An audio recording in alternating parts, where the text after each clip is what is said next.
warahmatullahi wabarakatuh.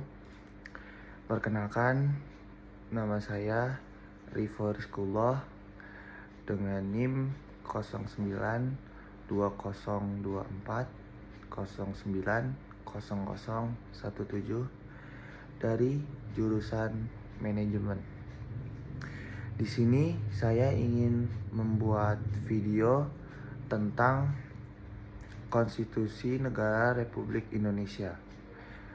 Tujuan saya membuat video ini untuk mengumpulkan proyek UAS mata kuliah pendidikan kewarganegaraan.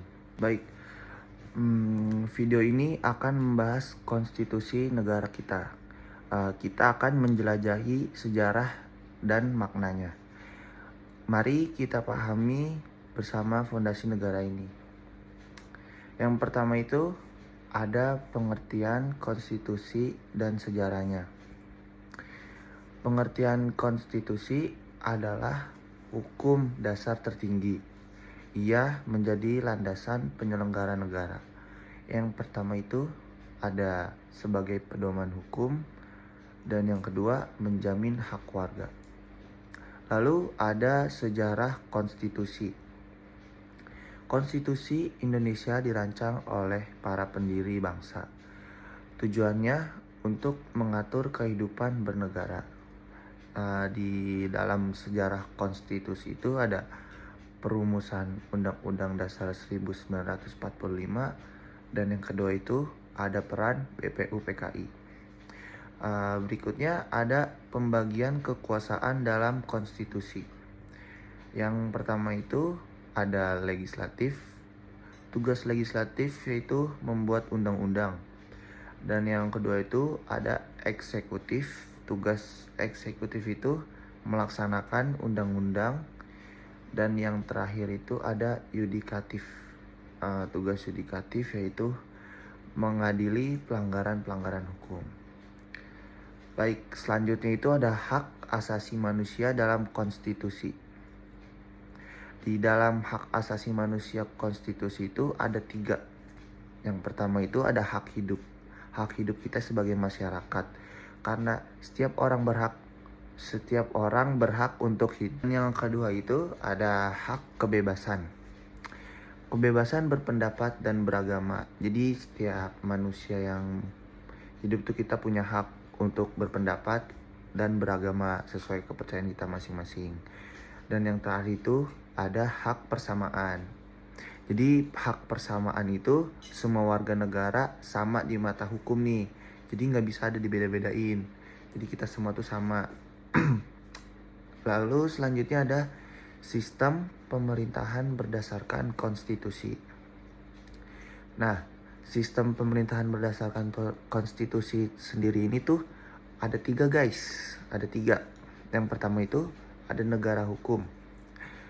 Hukum itu adalah panglima tertinggi. Jadi tuh kalau kita melanggar ya kita dapat hukuman guys, karena sesuai apa yang udah kita perbuat.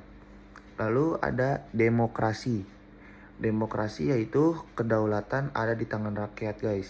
Dan yang terakhir itu ada kesatuan. Kesatuan itu negara Republik Indonesia, NKRI. Walaupun kita berbeda-beda, tetapi kita harus tetap satu tujuan.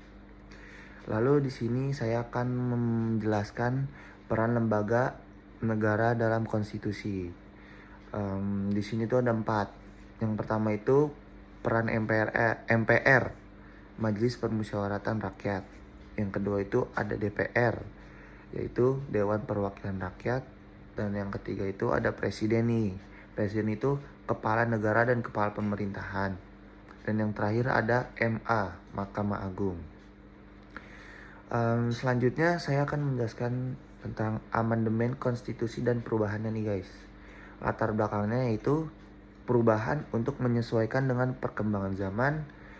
Lalu ada proses amandemen melalui sidang MPR dengan quorum yang ditentukan.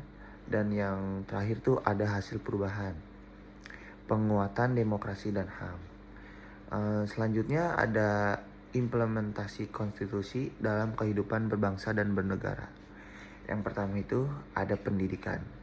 Pendidikan itu kurikulum berlandaskan konstitusi. Jadi ada aturannya guys, ada kurikulum 2013 dan ada sekarang kurikulum Merdeka guys, jadi beda-beda. Lalu yang kedua ada pemilu.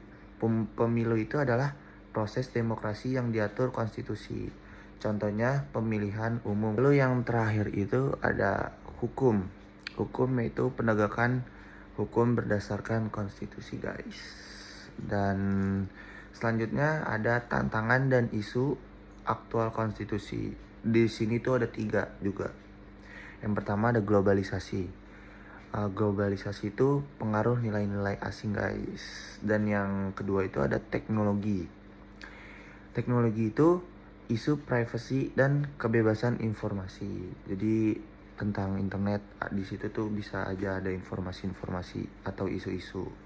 Dan yang terakhir itu ada korupsi nih. Wah, korupsi ini sangat tidak dibenarkan nih guys, karena korupsi itu penyalahgunaan kekuasaan. Selanjutnya terakhir nih, udah kita masuk ke kesimpulan dari semua materi yang saya jelaskan dari awal. Kesimpulannya yaitu konstitusi adalah fondasi negara yang harus kita jaga. Mari kita laksanakan dengan penuh tanggung jawab. Konstitusi adalah pedoman bagi kehidupan berbangsa dan bernegara. Jadi kita harus memperkuat pemahaman konstitusi, dengan begitu kita dapat membangun bangsa yang adil dan makmur.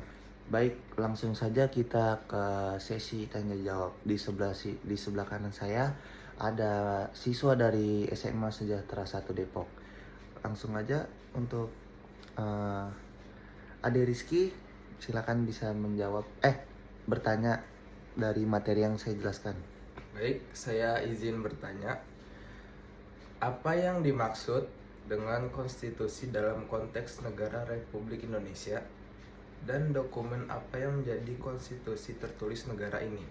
Baik, jadi jawaban yang ditanya dari Ade Rizky, yang pertama, konstitusi dalam konteks negara Republik Indonesia adalah hukum dasar yang mengatur sistem pemerintahan dan hak-hak warga negara.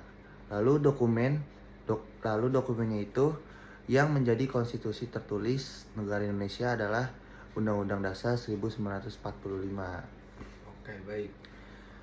Selanjutnya saya memiliki pertanyaan kedua, yaitu bagaimana peran UUD 1945 dalam mengatur sistem pemerintahan Indonesia?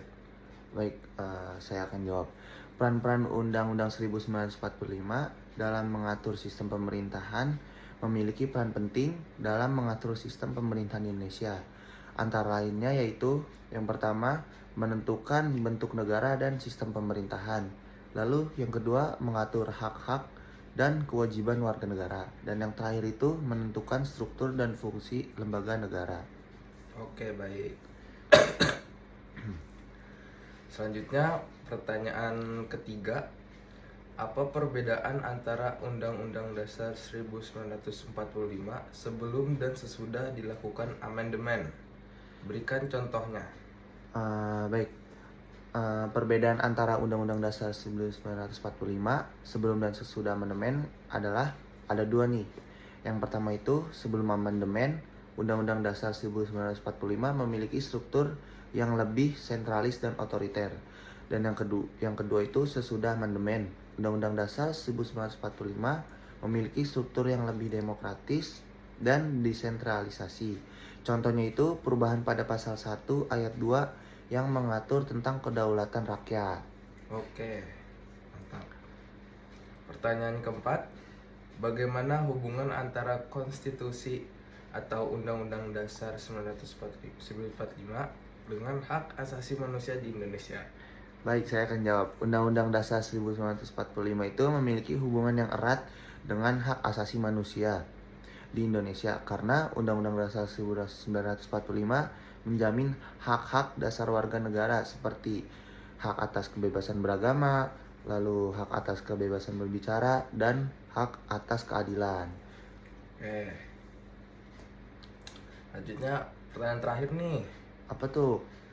Apa peran Mahkamah Konstitusi dalam menjaga kelangsungan dan pelaksanaan Undang-Undang Dasar 1945 di Indonesia? Oke, jadi Mahkamah Konstitusi itu memiliki peran penting dalam menjaga kelangsungan dan pelaksanaan Undang-Undang Dasar 1945 di Indonesia.